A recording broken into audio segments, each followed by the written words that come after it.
was talking about Ernest. Yes, you're both first timers in Parliament. May you so rest in peace. So rest in peace. I know you're still mourning. I don't want to. I've not come to terms with the fact that he's no more. But I was with Ernest throughout. Oh. I was with Ernest throughout. On Sunday when we were departing, myself, Ernest, and Rudolph, the MP for Upper Dencha, is that the west or east? Yes. We departed from Takrade around 11. So on my way around 4, he called me. Have you got into your constituency? I said, well, I'm almost in my constituency because I'm in Dubiase heading to Bosomefrehon. Okay, then we'll meet in Parliament tomorrow. That was Sunday. So myself, him, and then Rudolph. Okay. My brother, only to get to Parliament Monday morning. Called Rudolph. Rudolph, where are you? As though I'm at the car park. Okay, wait for me. I'm also coming. So I joined Rudolph, and then the three of us, we do some breakfast. So Rudolph is here, Asafo-Adjei is here. Let's call Ernest so that we can go and do the breakfast. We've been calling Ernest. I call Ernest like 2-3 times. Ernest is not picking. Rudolph calls Ernest. Ernest is not picking.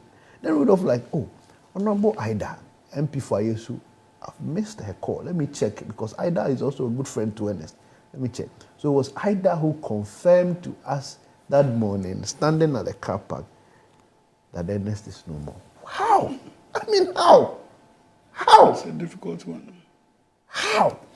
Before that very weekend, the weekend prior to this one, we were both in Safari Valley because he was on the lands committee, and lands committee had a retreat at the Safari Valley, and I was on the population committee, and population committee had a retreat at the Safari Valley. So consistent, like from Friday to Monday, we were in the Safari Valley. We came to Parliament. Friday to another Sunday, Takrade. And it was difficult to believe. I still don't believe. I still don't believe Ernest is gone. I feel like, like usually he's taking a travel somewhere and he'll come back. No, but because this is so unfortunate. Young man, he never complained of anything. And then Ernest never raised any, my head, my neck, nothing. So my condolence to the family, to the wife especially. I don't know how that lady will be taking this one. We call her Star Girl. You know Ernest, we used to call Ernest Akwatia Star Boy. Oh, okay. So we call the wife Star Girl.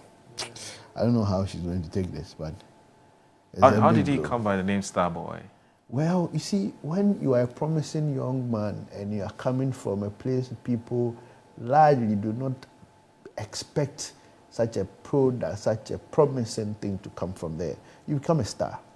So we christened him Akwatia Star Boy because he was one of the Akwatia few young men who was doing well in politics and in other spheres. So the name came by Akwatia Star Boy, and that's how we refer to him. You know, there was a video where, I think I saw a video where he was complaining about what he was going through. I think my brother, sincerely speaking, has gone through a lot. Okay. Let's face reality. Look, there are people in Parliament who are sitting there with less than 20 votes. Different. Less than 20 votes. And they have a peace, they have sound of mind, and they are going about their business. My brother won with over 2,000 vote difference. Yet, that young man cannot have that sound mind, that peace, that serenity to even live as an MP. He died 6 months exactly. We were sworn into office 7th of January, and he died 7th of July. Yes. Look, there are times Ernest would have to be bundled into car boots to be brought to Parliament because minority, because NDC are looking for him everywhere with the court injunction or court sermon. Ernest will have to sleep in Parliament because the NDC were on him after 180-something seats. Let's be real. The 180-something seats. A seat that clearly this young guy won with over 2,000 vote difference. Yet this guy never enjoyed a bit of who an MP through so-called is. He could not even make a statement in the floor of Parliament. Sharp young guy. He could not even make a statement on the floor of Parliament. Why? Because they won't allow him to. They called him fugitive. An MP. One. What was his crime?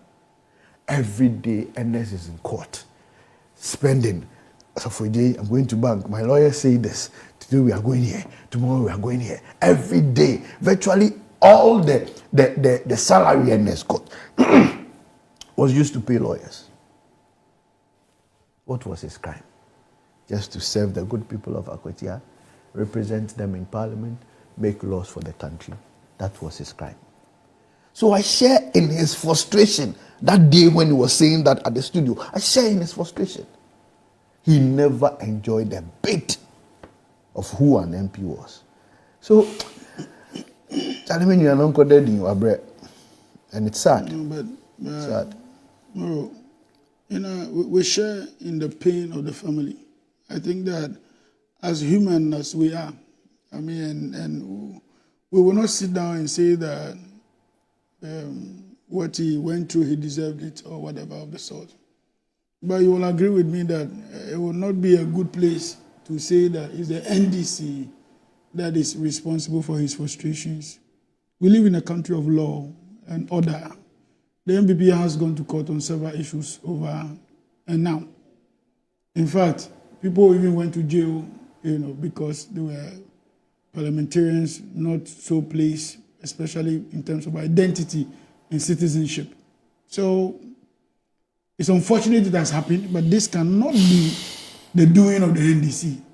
The law courts are not the creation of the NDC. It's the creation of the Republic of Ghana. And so, in as much as we share in the pain and the agony that he went through as Member of Parliament, so challenged, it is imperative to also put on record that the NDC is not to be blamed. Anybody will die at any time. We have no control over when, how, and where we die. And so let's tread cautious when we are pushing these kinds of blames. It will just create the impression as though the NDC went after him. I mean, the NDC is not a law court. If there's anybody to be served or to be anybody that has to be served, it would have been a direction of the court. And so it was not even the NDC chasing him, because the NDC doesn't serve writs, you know, from the court. It is actually the court's, what do you call it? Court what? Bailiffs that will do that job. So, yeah, it's painful. I don't want to experience this, and I don't want to wish this for anybody. But we have some events in the past that leads or lends credence to the fact that people have won and their seats were challenged. In fact, the President of the Republic was one time challenged, and it took him 88 months for that case to be out of court. In fact, the former president, Nana Akufo-Addo, also was challenged, you know, in election petitions and all that. So, to put that squarely at the doorstep of the NDC, I think will be unfounded. It will be also playing too much politics with it. My brother, we share in the pain. I don't want us to belabor the point. No, we share in the pain. Well, I don't want us to belabor the point. I don't want us to belabor the point. But my point here was that the court summons, the injunctions, was placed by the court under somebody's instruction. Yeah.